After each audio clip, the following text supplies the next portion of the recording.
सफलता यह जीवन की एकमात्र पूंजी है जिसमें हर व्यक्ति निवेश करना चाहता है। कहा जाता है सफलता तक पहुंचने का मार्ग व्यक्ति के मेहनत से होकर गुजरता है, परंतु किसी कारण अगर व्यक्ति असफल हो जाता है तो व्यक्ति अपनी किस्मत को कटघरे में उतार देता है। व्यक्ति स्वयं के किस्मत पर दोष डाल देता है। अक्सर कर्म और किस्मत के बीच लोगों में मतभेद की स्थिति बनी रहती है। प्राचीन वेदों में किस्मत और कर्म को दो अलग अलग पहलू के रूप में बताया गया है, जो कभी न कभी हमारे जीवन को प्रभावित करते हैं। यह विषय थोड़ा जटिल और मुश्किल है, लेकिन नामुमकिन नहीं है। मनुष्य ने जब इस धरती पर अपने कदम रखे तब से उसे अपने वास्तविक जीवन में नहीं बल्कि अपने आने वाले कल के ऊपर ध्यान केंद्रित करना है। हर व्यक्ति का पूरा ध्यान केवल किस्मत को दोष देने में व्यस्त रहता है, परंतु कभी किसी ने किस्मत का मूल अर्थ जानने का प्रयास नहीं किया। किस्मत के बारे में तो हर व्यक्ति को थोड़ी बहुत जानकारी अवश्य रहती है।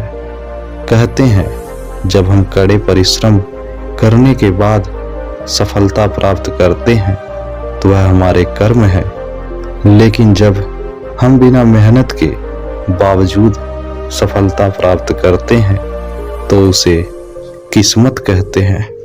सत्य तो यह है कि बिना मेहनत और प्रयास के कुछ भी संभव नहीं है, लेकिन अगर किस्मत आपका साथ नहीं देगी तो आपकी मेहनत व्यर्थ जाएगी। किस्मत हमारा जीवन किस तरह से बदलता है, आइए जानते हैं गौतम बुद्ध के एक कहानी से। कहानी शुरू हो उससे पहले आप इस वीडियो को एक लाइक और कमेंट में आप कहां से इस वीडियो को देख रहे हैं अपनी जगह का नाम जरूर लिखें और हमारे इस चैनल को सब्सक्राइब करके नोटिफिकेशन जरूर ऑन कर लें। तो चलिए कहानी में आगे बढ़ते हैं। बहुत समय पहले की बात है। एक गरीब लड़का था। वह इतना गरीब था कि वह हर रोज खाने के लिए भटकता था और कहीं ना कहीं से खाना इकट्ठा तो करता था, पर हर रोज उसका खाना गायब हो जाता था। एक दिन उसे पता चला कि एक चूहा उसका खाना चुराता है, तो उसने उस चूहे को पकड़ा और उससे पूछा कि तुझे पता है मैं इतना गरीब हूं, फिर भी तू मेरा खाना चुराता है। अगर तुम्हें चुराना है तो किसी अमीर का क्यों नहीं चुराता? तो वह चूहा बोला कि तेरी किस्मत में कुछ ही चीजें लिखी हैं, वही मिलेगा तुझे। भले तू कितनी ही कोशिश कर ले, भले तू कितना भी इकट्ठा कर ले, उसे अपने पास नहीं रख सकता। यह जानकर लड़का बहुत शौक हुआ कि ऐसा कैसे हो सकता है। तो चूहे ने कहा कि अगर तुझे जानना ही है कि तेरी किस्मत में क्या लिखा है तो भगवान बुद्ध के पास जाना पड़ेगा। वही तुम्हें बता सकते हैं कि तुम्हारी किस्मत में क्या लिखा है। ऐसा सुनने के बाद वह लड़का भगवान बुद्ध से मिलने के लिए निकल पड़ता है। चलते चलते बहुत रात हो गई थी, इसलिए रास्ते में उसने एक हवेली देखी और उस हवेली वालों से एक रात रहने के लिए इजाजत मांगी। उसे इजाजत मिल भी गई। हवेली वालों ने लड़के से पूछा कि वो इतनी रात को कहाँ जा रहा है, तो उसने कहा कि मैं बुद्ध के पास जा रहा हूँ अपनी किस्मत के बारे में पूछने के लिए। तो हवेली वालों ने कहा कि तुम भगवान बुद्ध से हमारा एक सवाल भी पूछोगे क्या?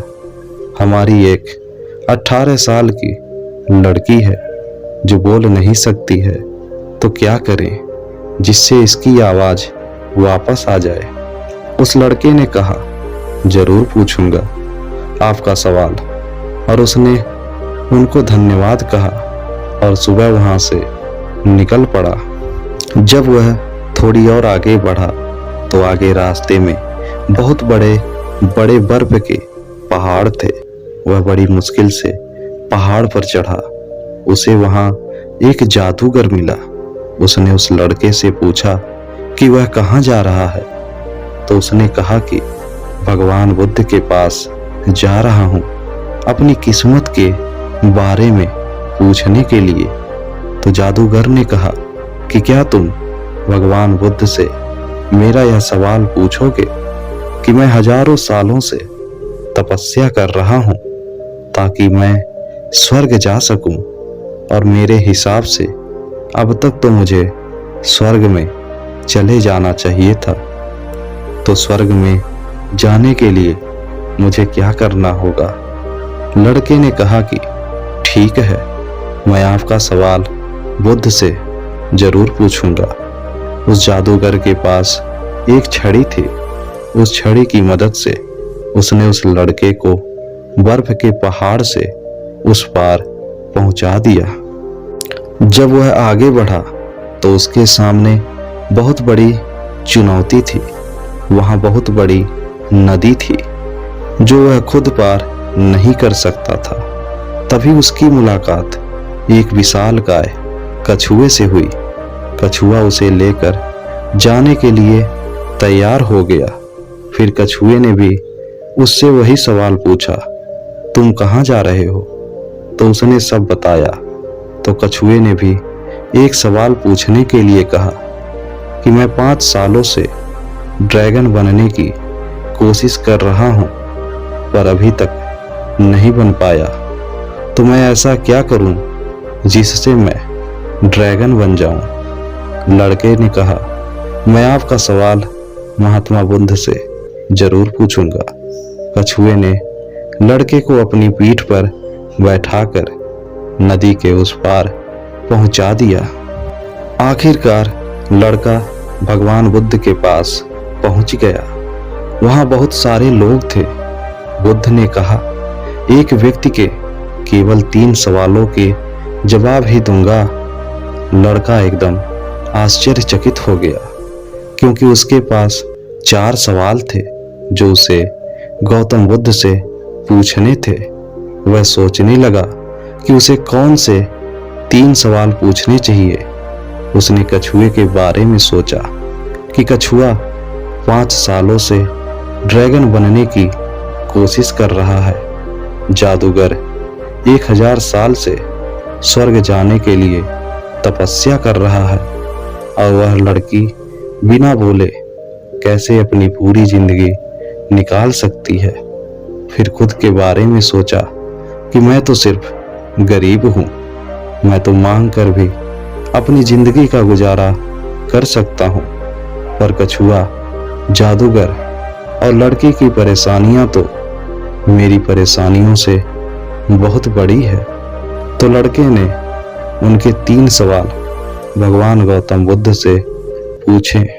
बुद्ध ने जवाब दिया कि कछुआ 500 सालों से ड्रैगन बनने की कोशिश कर रहा है पर अपने कवच को छोड़ने के लिए तैयार नहीं है। जब तक वह कवच को नहीं छोड़ेगा तब तक वह ड्रैगन नहीं बन पाएगा।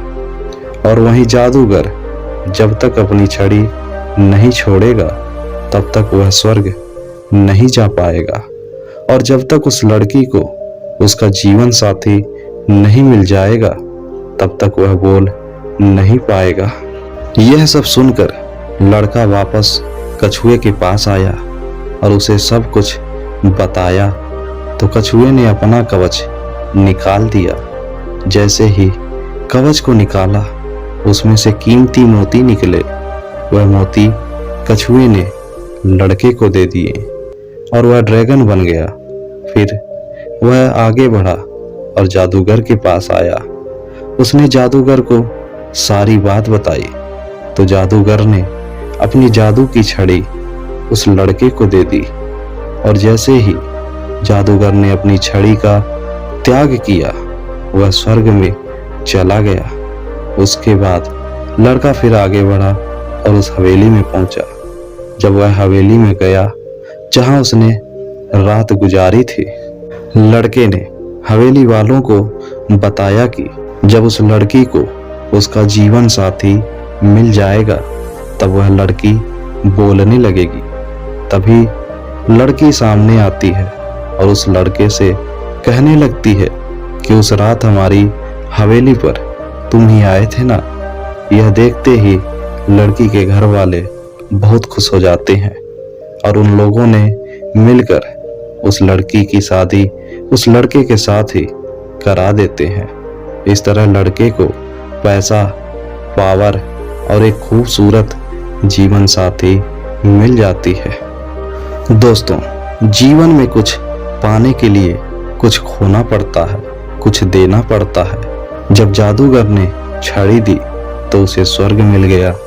वैसे ही जीवन में कुछ बड़ा करने के लिए अपने कंफर्ट जोन से बाहर आना होता है।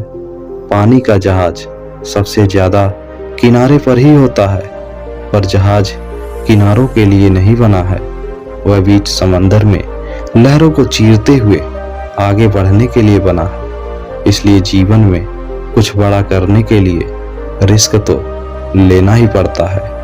और अगर आपको लगता है कि आपके जीवन में बहुत सारी प्रॉब्लम्स हैं, तो जरा एक नज़र डालिए उन लोगों पर जिनके पास रहने को घर नहीं है, खाने को रोटी नहीं है, कोई देख नहीं सकता, कोई चल नहीं सकता, कोई बोल नहीं सकता। क्या आपकी प्रॉब्लम उनके प्रॉब्लम से बड़ी है? नहीं, आपकी प्रॉब्लम उनसे बड़ी नहीं है, क्योंकि हर किसी की प्रॉब्लम सबके लिए तो बड़ी होती है, लेकिन सबके लिए दूसरों की प्रॉब्लम उससे भी बड़ी होती है। इसलिए जितना हो सके पहले आप खुद से ज्यादा दूसरों के लिए करिए। अपना ना सोचकर दूसरों के बारे में सोचिए। जब आप दूसरों के बारे में सोचना शुरू कर देंगे, दूसरों के लिए करना शुरू कर देंगे, तब यह ईश्वर आपके लिए भी व्यवस्था स्वयं कर देगा। आपका भाग्य आपकी किस्मत को चमकाना शुरू कर देगा। जब तक आप अपने अंदर से लालच जैसी बुरी चीज को बाहर नहीं निकालेंगे, तब तक आप दूसरों के बारे में सोच नहीं पाएंगे। इसलिए आप अपनी किस्मत को दोष देने से पहले अपने अंदर से बुराइयों को बाहर निकालिए, लोगों की मदद करिए, लोगों के लिए कुछ करिए। जब आप ऐसा करने लगेंगे और दयावान बनेंगे, तो आपकी किस्मत में भी चार चांद लगना शुरू हो जाएगा। आपकी किस्मत भी बदलने शुरू हो जाएगी और आप धनवान, महान होने के साथ साथ किस्मतवान भी बन जाएंगे। तो दोस्तों, आज के लिए इस वीडियो में बस इतना ही। आपको यह वीडियो और इस वीडियो में बताई गई बातें कैसी लगी हमें जरूर बताएं और हमारे इस वीडियो को लाइक करें और अपने दोस्तों, परिवार वालों के साथ भी इसे शेयर जरूर करें और हमारे इस चैनल को सब्सक्राइब करके नोटिफिकेशन जरूर ऑन कर लें। वीडियो अंत तक देखने के लिए दिल से आपका धन्यवाद।